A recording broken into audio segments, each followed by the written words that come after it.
On the evening of October 25th, 2001, a 25-year-old nursing aide by the name of Chante Jawan Mallard from Fort Worth, Texas, was enjoying a night of fun at a friend's apartment. Chante had a few drinks, smoked pot, and took ecstasy before she headed out to a nightclub to continue drinking with her friends.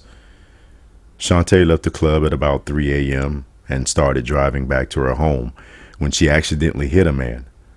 The force was so strong that the man flew through the windshield, and his body was lodged halfway through the glass. Chante continued to drive home with the man stuck on her windshield. She pulls up to her house and drives into the garage. Mind you, this poor guy is still stuck with half his body in the windshield. That man that Chante hit was later identified as Gregory Glenn Biggs. As a nurse's aide, Chante knew that Greg was in dire need of medical attention, but she chose to leave him stuck, injured and bleeding, on the windshield of her car. Hours go by and Chante checked on Greg several times to see if he was still alive, as if she cared. Never once did she help him. Eventually, Greg died after bleeding out from his severe injuries. The following day, Chante sought help from her ex-boyfriend named Cleek Jackson to help get rid of Biggs' body. Jackson also called his cousin, Herbert Cleveland, and they waited for it to get dark before they made their move. The trio took Greg's body to a park and left him there. Afterward, they set fire to parts of Chante's car in an effort to try and get rid of some of the evidence. Gregory Biggs, 37, was a homeless man walking along the highway when he was struck by Chante. Greg had gone through a rough time in his life that resulted in him becoming homeless. At the same time, Greg's girlfriend began having financial problems herself, so he decided to loan her some money to help her out. Greg was a self-employed bricklayer and he relied on his truck for doing work. So since he wasn't able to make his payments, his truck was eventually repossessed. On top of everything going wrong in his life, he lost his home as well. Greg was also diagnosed with a bipolar disorder and schizophrenia, and he was taking medication to try to live a normal life. With the loss of his income, he was no longer able to afford his medication, and his mental health made it difficult for him to keep a job. At the time of the accident, Greg stayed at a homeless shelter, and he also worked as a mason.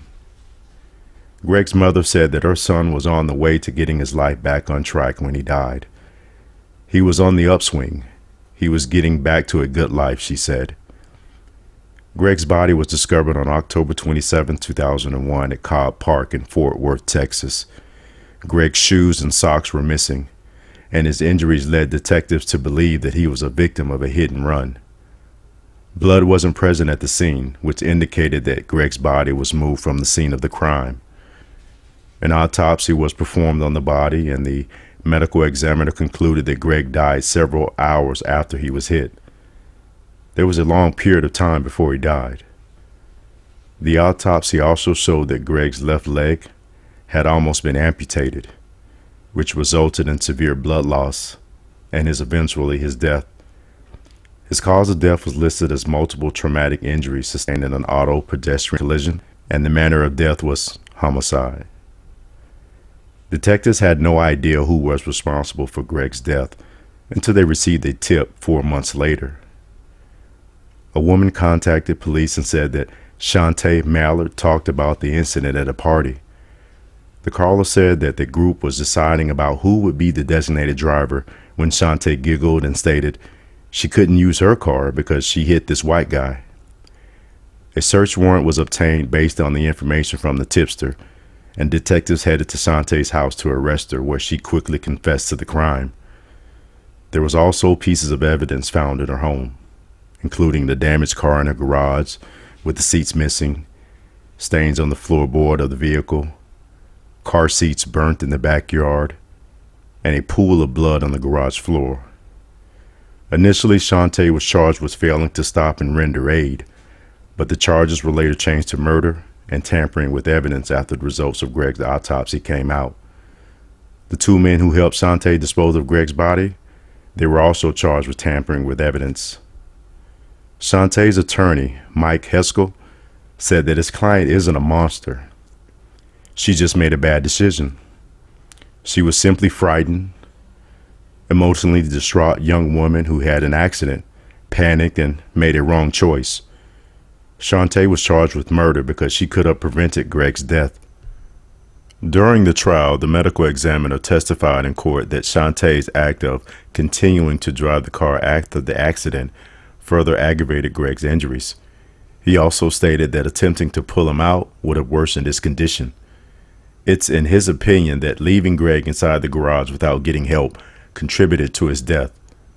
Chante became emotional when it was her time to speak during the trial. She apologized to the Biggs family as well as to her own. "I am so sorry for the crime I've done to society.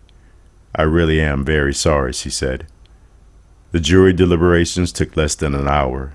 They found Chante guilty of murder as well as tampering with evidence, and she was sentenced to 50 years for the murder of Gregory Biggs and 10 years for tampering with evidence. She'll be eligible for parole in 2027. Her two accomplices were sentenced to 10 years each.